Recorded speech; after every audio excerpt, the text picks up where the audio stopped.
Hello everybody, this is Toys R Us, and for this figure showcase we're going to have a look at the 1985 Decepticon Scavenger.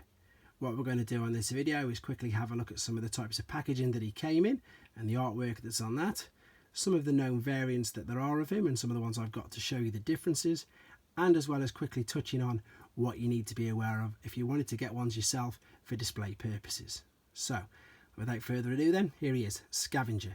So he came out in 1985, and along with 5 other Decepticons, known as the Constructicons, they combine to form Devastator, that large robot in the centre of the screen at the back there.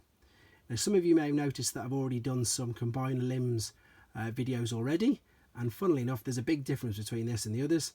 The other ones were known as sort of Scramble City figures, which meant that they could transform and be any limb, so they could be either arm or either leg. But whereas with the Constructicons and with Devastator, when Scavenger transformed, he could only be Devastator's right arm.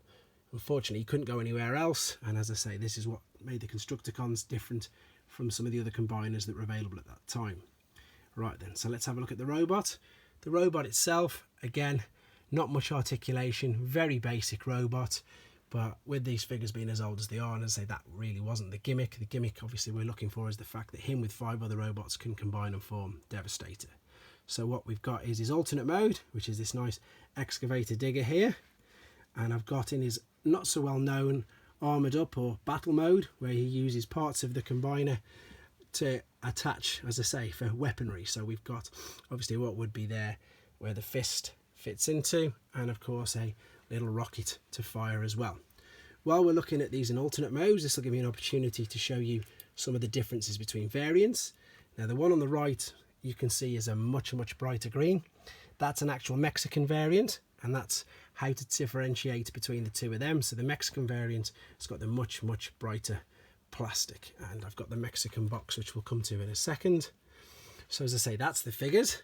Very basic. What you need to be aware of if you want to get one yourself to display, obviously if you're going to go in alt mode, you want the shovel to be intact, not damaged, and it should move there. Sometimes you might get a bit of rust there, but so that's what you're looking for there. And in robot mode, you obviously want nice chrome in his midsection and around his chest, so you're going to need them as well, and maybe with the bullet as well if you want to display in that mode as well. So that's the figure, as I say, very basic, but a great figure and a part of a fantastic toy.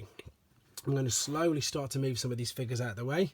What we've got here now then, this is the Mexican packaging, and you can tell it's the Mexican packaging because it says IGA there for the plasticos.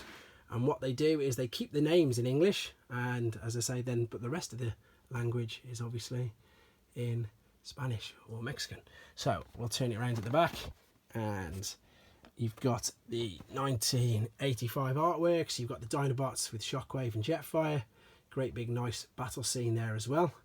And again, you've got the IGA logo down there, which again differentiates it from being Mexican. So I've also got 2 of the little individual boxes for him. The one on the left is the Takara Japanese one, and the one on the right is the Takara Italian one.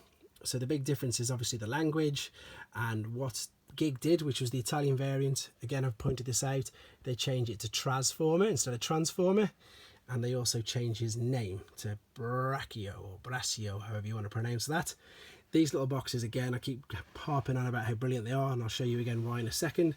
So if we spin that round, you've got another brilliant battle scene there, whereas this time you've got the Dinobots up against Devastator, as I say. So love that little graphic there.